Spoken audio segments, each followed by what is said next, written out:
Welcome to Guide Guru. We hope this video helps. Decide one clear purpose for your assistant before building anything. Pick a narrow domain such as scheduling, coding help, or customer support.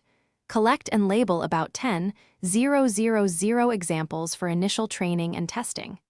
Use structured templates and consistent tags for faster learning.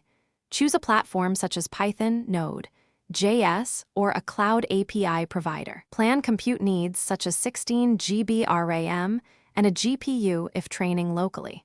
Sketch core conversations and edge cases on paper before writing code. Start with a pre-trained model, then fine-tune for your specific task. Choose a base such as an open transformer or efficient encoder-decoder. Split data into 80% train, 10% validation, and 10% test sets.